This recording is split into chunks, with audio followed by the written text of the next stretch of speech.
Aral pa! Ruben, dito tayo sa next subject natin. Asan na ba yan si Leslie? Nakita niyo ba? Di nga eh. Ayun na pala oh. Ano nangyari? Umusak na yung butos ng ilong mo dyan sa galit eh. Eh, paano ba naman yung nasakyan kong jeep, napakatulin, tapos biglang pepreno na ng bigla-bigla. Halos tumilapon kaya ako paharap. Ay, grabe. Ba't di ka umapit? Ikaw nag-text yung text. Oy, hindi ako nagte-text, no? Nagbabasa kaya ako ng libro. Yung tungkol sa Newton's Law of Motion kasi natin na assignment. Hindi ko maintindihan, wala akong maisip na example. Sakto. Yan mismo, binabasa ko yung research ko about dyan sa Newton's Law of Motion. At ang isa sa example dyan, ayan, mismo yung nangyari sa'yo.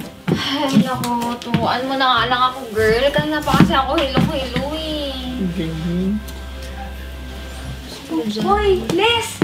Ano? Nito ka lang parang kanina pa kita hinahanap. Yung driver ng jeep nag-aantay dun sa labas. I know. Siguro, magsusorry sa akin yung driver na yun, no? Anong magsasorry? Eh, hindi ka pa nga daw nagbayad. Guys, pwede bang makahiram ng 50? Bakit 50? 7 pesos lang pamasahin ng mga estudyante ah. Yung sukle, pang snacks ko.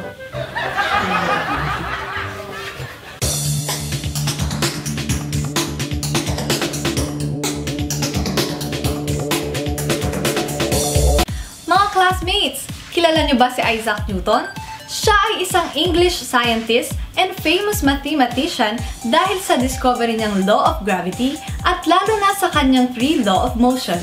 Newton's first law of motion states that an object at rest stays at rest, and an object in motion stays in motion with the same speed and in the same direction, unless acted upon by an unbalanced force. Ang unang law of motion na ito ay mas kilala rin sa tawag na law of inertia, a resisting change inner state of motion. In the first part, pag-usapan natin ng an object at rest stays at rest. Example, mayroong ping-pong ball. Ito ay hindi gagalaw unless itulak mo or mag-create ka ng bagay na magpapagalaw dito. Kunin naman natin ang second part nito, na an object in motion stays in motion with the same speed and in the same direction unless acted upon by an unbalanced force. Example mga classmate, magpagulong tayo ng bola sa isang table. Once nabitawan natin ito, it's already in motion. So ang bola na pinagulong natin ay di hihinto unless may magpahinto sa kanya. Maaaring ito ay dahil sa air resistance o anything that can hinder it to continue moving, gaya ng friction. Newton's second law of motion states that acceleration of an object is directly proportional to the net force acting on it, but inversely proportional to its mass. Acceleration is the rate at which the speed of a moving object changes over time. Halimbawa mga classmate, mayroon tayong dalawang swings. Sa swing A, naglagay tayo ng dalawang tin books. At sa swing B naman ay isang hollow block. I-try natin silang itulak ng sabay. Kung mapapansin natin, mas mabilis ang acceleration ni swing A kaysa sa swing B.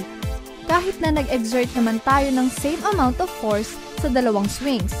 Ito ay dahil ang swing B ay mayroong greater mass compared kay swing A, na naging dahilan ng mabagal na acceleration nito.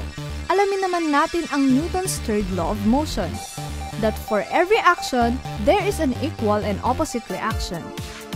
Nakakita na ba kayo ng isang bahay na nasusunog? For sure, may bumbero na sasaklolo doon.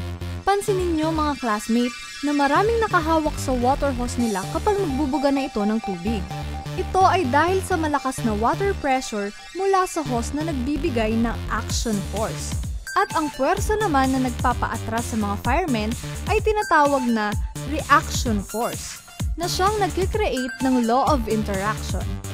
Ayan mga classmate! Ngayong alam na natin ang Newton's law of motion, siguradong mag-iingat na tayo lalo sa ating mga actions.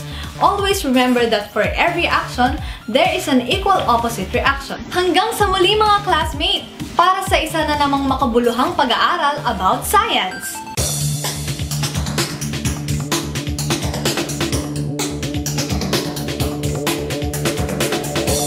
Classroom, sige lang aral pa.